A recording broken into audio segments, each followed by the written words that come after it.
Olá pessoal, então vamos continuar, né? A segunda parte agora do circuito elétrico. Na primeira parte a gente definiu as grandezas, né, que seriam importantes aí para caracterizar um circuito elétrico.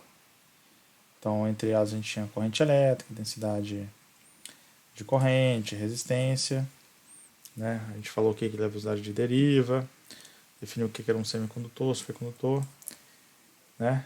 E, enfim. Agora a gente vai aplicar como esses elementos de um circuito, né, eles interagem em determinados tipos de associações dentro do próprio circuito. Beleza? Então essa parte 2 vai englobar essas questões. A gente vai estudar o circuito elétrico em si. Né? No capítulo passado a gente abordou sobre os componentes do circuito elétrico, né? E as grandezas que seriam relevantes para poder caracterizar o mesmo. Ok? Então, seguindo aqui, a gente tem que, como primeira abordagem, primeiro método, né, o método da energia. Então esse aqui é um circuito mais simples, né? Basicamente aqui eu tenho uma bateria, né, que alimenta esse circuito. Essa bateria tem uma FEM aqui, beleza? Ela que dá energia, que faz fluir uma corrente elétrica. A gente sabe que a corrente elétrica ela flui por conta de uma DDP, né? Essa FEM que vai induzir aqui uma diferença de potencial que vai fazer essa corrente fluir, beleza? E aí, qual que é a ideia? A energia que essa FEM fornece vai ser equivalente à energia que vai ser gasta por essa resistência, né?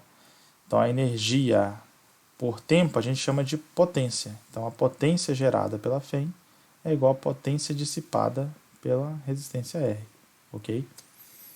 E aí a gente também aprendeu como é que calcula a potência para os componentes de um circuito elétrico, né? Então a potência gerada aqui pela FEM é simplesmente o produto da FEM vezes a corrente, e a potência dissipada pela resistência é a corrente I ao quadrado vezes a própria resistência, né? Simplificando ali o I, a gente reduz a equação a, né, a lei de Ohm. FEM é igual a RI, beleza? Então mostra aqui que a ideia de conservação de energia, né, embutido nessa ideia, a gente tem a própria, como consequência, né, a própria lei de Ohm. Então a DDP que vai estar aqui nessa resistência vai ser a DDP que é oriunda da FEM.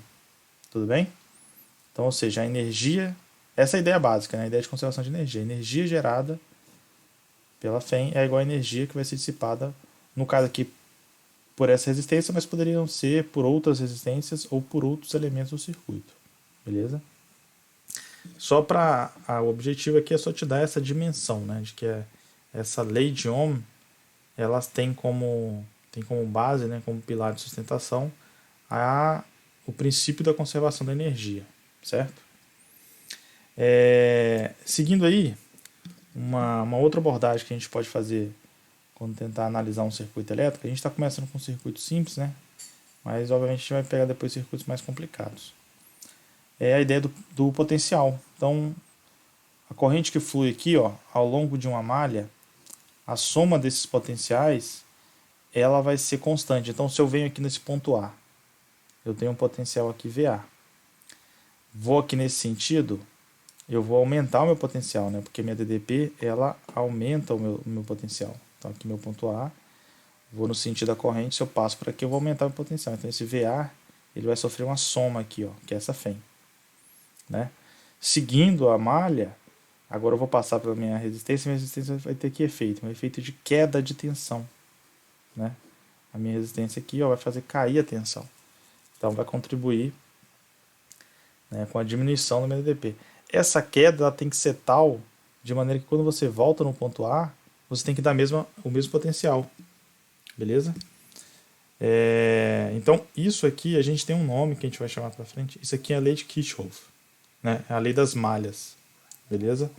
E a gente vai ver que ela vai ser muito útil para resolver uma série de circuitos muito mais elaborados, muito mais complexos, de uma forma muito simples. Tá? Então, a chave aí são esses dois métodos. Né? Se você for concluir o raciocínio aqui, né, esse VA, né, que é o ponto inicial, e esse VA aqui, que seria o ponto final, quando você termina o circuito, né, um vai cancelar o outro na equação, você de novo se reduz à lei de Ohm, certo?